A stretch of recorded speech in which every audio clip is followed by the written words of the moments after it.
But listen to me, okay? If you've ever wondered whether Usher has given you herpes or not, this is the gun for you.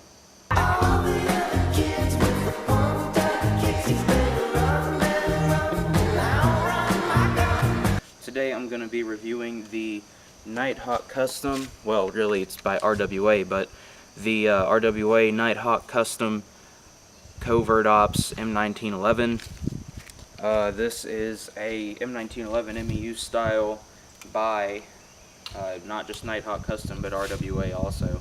RWA got the licensing from Nighthawk Custom, which makes like $3,500 pistols, so that they could put it on their airsoft guns. This is a KSC M1911 base, and RWA, which is basically just Red Wolf Airsoft, took the pistol and got the licensing, put it on there, and now they also made sure that it had a threaded barrel and this awesome dank mock suppressor right here that says Nighthawk Custom 45 ACP caliber on there, which I kind of found interesting, because on the gun right here, I don't know if you can see that, it says caliber 6mm. I have no friends. But anyways, this gun comes with one CO2 M1911 magazine, styled by KSC. It's kind of an Elite Force magazine, really, but it holds only 15 rounds. As you can see right here, it's got this little bumper on the bottom of it that they like to advertise. It's so that you can just drop the magazine out of the gun, act cool and stuff, but honestly, it's like a helmet with a smiley face on it. It might do you some good at the end of the day, but point is, it makes you look retarded. Anyways, the gun has a all-metal construction. It's basically just aluminum or pot metal. Honestly, I can't tell the difference anymore. It's got a kind of like a thin coat of painting on there. It's nice paint, but it's kind of thin. As you can see right here, I've worn down some of it on the rails, which is probably to be expected just from mounting a flashlight. But yeah, everything's pretty much metal, which I like, other than the trigger, which is kind of interesting. The trigger's plastic. I don't know why you guys made the trigger plastic. All triggers are generally freaking metal.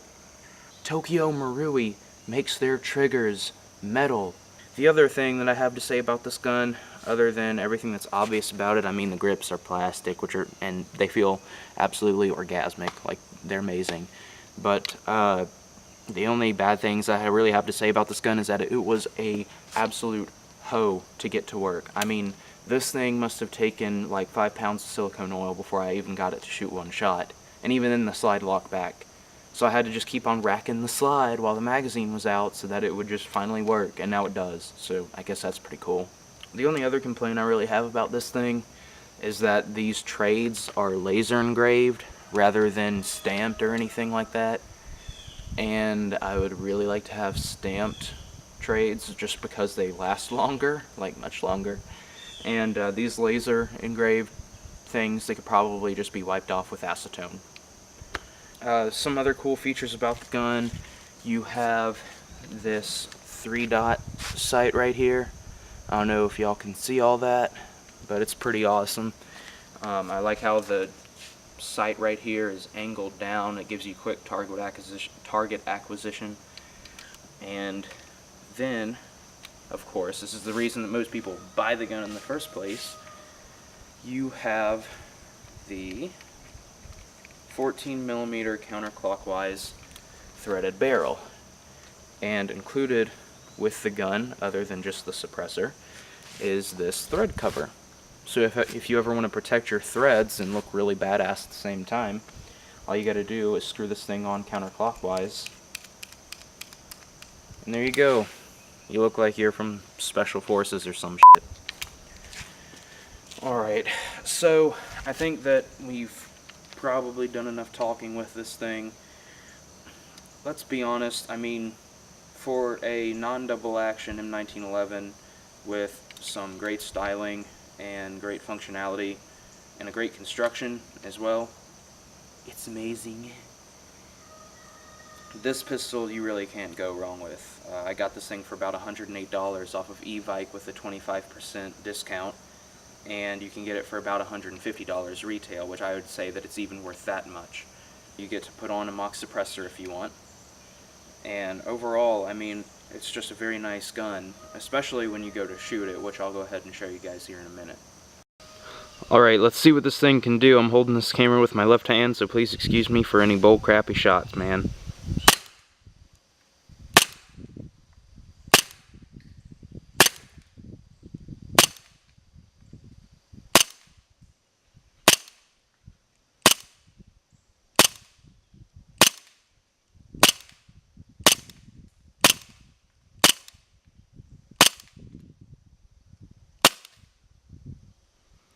Now let's see how far this hoe shoots. Alright, so we're going to be shooting at this tree about 100 feet away. And I don't really have a target set up because I'm lazy, but you guys can tell if it hits. More than likely you'll be able to hit targets this distance pretty accurately, so let's just go ahead and test it out.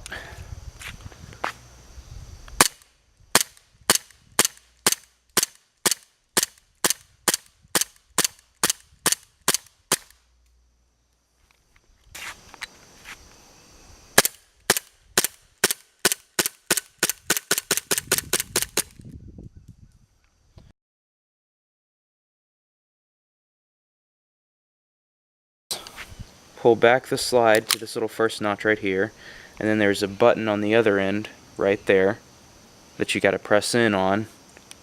I honestly don't know if any of this is turning out on camera or not. And then you're supposed to, it's a real pain in the butt.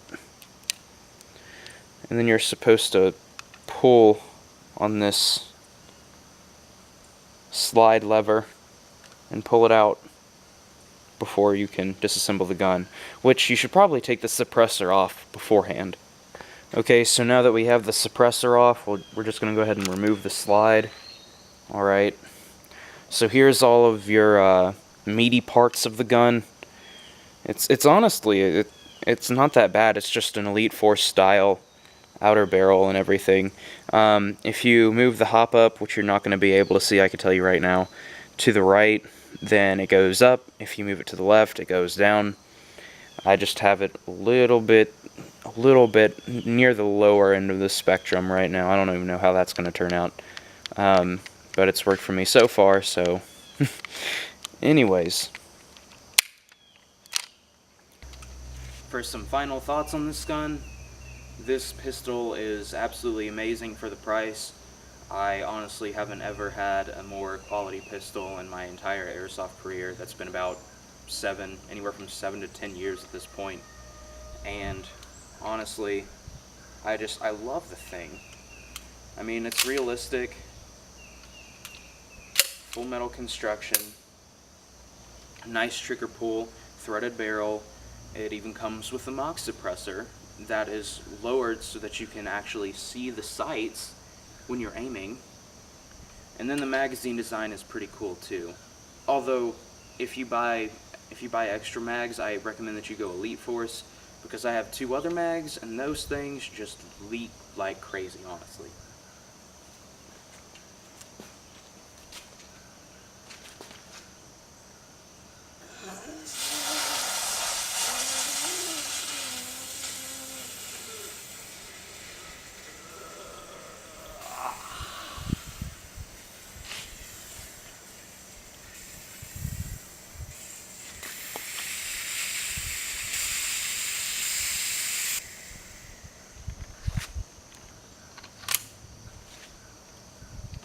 But yeah, overall, I'd rate this pistol a solid 8 out of 10 for the amount of trouble that I had getting the thing to work, and for the reason that the magazines that you buy aftermarket just don't really do that well if you buy RWA.